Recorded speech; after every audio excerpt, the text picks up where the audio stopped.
Shoulder season is the travel period between high season and low season, and it's a fascinating time to travel. Joining us now with some of her favorite destinations, travel writer Natalie Preddie back on the show. I love when Nat's here because I have 3 kids and you have 3 kids around the same age. So it's like, where have you been? Where can I take these children? And you have some ideas because because kids are in school, so that's why a lot of people don't travel specifically in September because you got to get them back into school. But for people that don't have kids, or if you want to take the kids out at the beginning of school, it's a perfect time. Oh, it's perfect. So you don't have the crowds.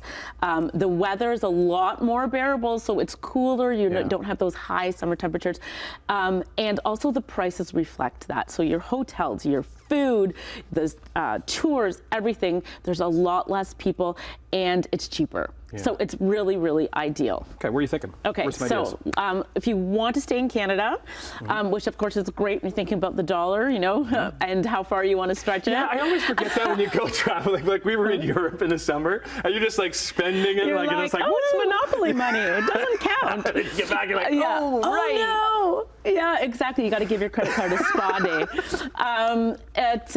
So Banff. For your credit card. Yeah, put some cucumbers on its eyes. Banff, Alberta. That's where you're going. Banff, Alberta. So Banff actually is stunning. It's a gorgeous, gorgeous location, and it's actually worldwide famous for the changing of the leaves. So think last week of October, beginning of last week of September beginning of October, you're going to see those golds, those yellows, reds. It's stunning, absolutely stunning. So people come from all over to see that. It is gorgeous. It's also the last time you're going to see Lake Louise before it freezes. So you also have lots of Indigenous experiences for the kids. You have what they call a trail to table movement. So you have like caribou and elk in terms of, you know, meats and things like that. Lots of craft beers. Temperature is nice too. Temperature is beautiful. So it's a little bit cool at night, but it's not hot. Lots of sunshine. Just a gorgeous location. Okay, let's go stateside. San Diego. Okay, so here's one thing about San Diego. Kids go back in August in California. So we just got back from there last week. So their shoulder season starts a little bit earlier. I took the kids. We went to Legoland. 10 out of 10. It is the pinnacle of my 4-year-old's life. It was like Legoland is huge. Lego is huge in our house. Yes, and this is a whole land dedicated to. And I mean, I know it makes sense, and it's going to sound really silly to say this, but when you actually see the whole theme park made of Lego, it's mind blowing, and it has all the hours it took. And it is really built out of Lego? Yeah, built. Well, I mean, not everything. A roller coaster is not built out of Lego, which I'm okay with.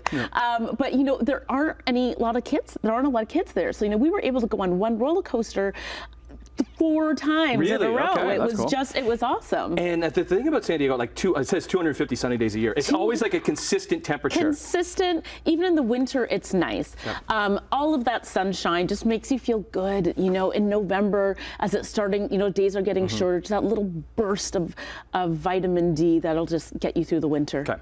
Got a minute left. Okay. This is where we went. Yes. We went in May. Yeah. But this is a perfect time to go to Italy. Yes, Italy. Oh my goodness. And as we mentioned, we're coming into harvest season. Yeah. So it's a great time to experience local wineries, really get involved in sustainable tourism as well. So getting those tours that are really going to get your hands into, you know, the making of food and wine, and seeing all of these beautiful places, the Trevi Fountain, and the cathedrals and everything, all without all of those crowds. You ever hear cooking lessons is a good idea. Oh my gosh. When you're going to a place like Italy that has such a fantastic cuisine, and then the way they cook things, and it's like the simplicity of it, but like how to do that really nice.